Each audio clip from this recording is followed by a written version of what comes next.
every once in a while, like a lot of people go, yeah, well, it might be nice to climb Mount Everest. And, I'm a relatively out-of-shape, middle-aged guy. And I'm starting to think, well, at least I have two legs, unlike one of the climbers in this. At least I don't go blind at high altitude, at least not that I know of, unlike one of the... I mean, unfortunately, people like me are climbing Mount Everest. We shouldn't be.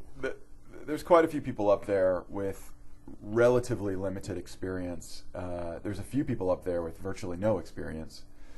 And I think there's this sense that Everest is really just an endurance event, that if you are a reasonably fit, determined individual who has a fair amount of disposable income and 3 months to take off, that you can go and do this. And I think what's sort of underappreciated is the role that experience plays in high altitude mountaineering. It's not just about being able to sort of put your head down into the wind and drive yourself forward. I mean, there's a lot of technical skills that you really need to possess. And I think what's happened is amateurs who get up there that don't sort of understand their own bodies, that don't understand the sort of technical demands of climbing, when they become debilitated or when they really begin to suffer at extreme altitude, there's very little other people can do to help them. And if you can't depend on your own resources, you're screwed. And I think in a number of cases, particularly, I think 2006 is a great example of this situation where people go up there convinced that they can do this with a limited amount of experience and relying heavily on the people that they're paying to quote unquote guide them up there. And when they get up high, it becomes a kind of stark Darwinian environment where it is a little bit of every man for himself. I'm not saying that there is no morality. I'm not saying that people just simply abandon everyone else, particularly if they're on your team. But people are very, very compromised in that situation, and it's very difficult to keep yourself alive and yourself moving, let alone trying to help somebody else. It's after reading the book, whatever inkling I have of climbing Mount Everest, it's pretty much gone, because it sounds like kind of ghastly. You describe a mountain that's littered with garbage, feces, and dead bodies.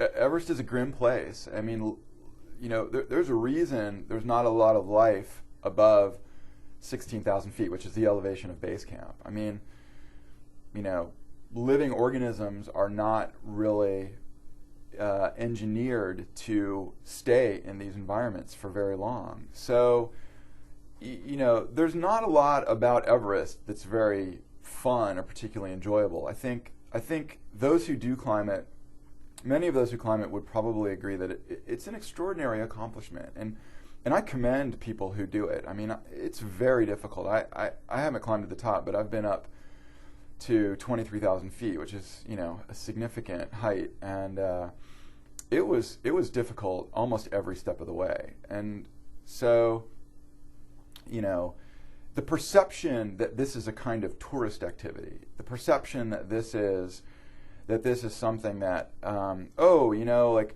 next summer I'm going to go learn to surf. The year after that I'm going to go climb Everest. I'm oversimplifying it, of course, but I really do think that people get a taste of mountaineering and they simply, on a lower peak, and they simply project that onto something like Everest.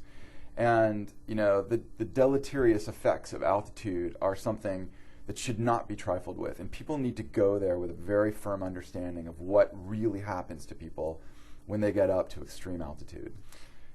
That said, I really do have quite a great deal of sympathy for those who get themselves into trouble on the mountain, because even if they are there out of a certain degree of naivete, even if they are taking risks that are beyond their personal capabilities,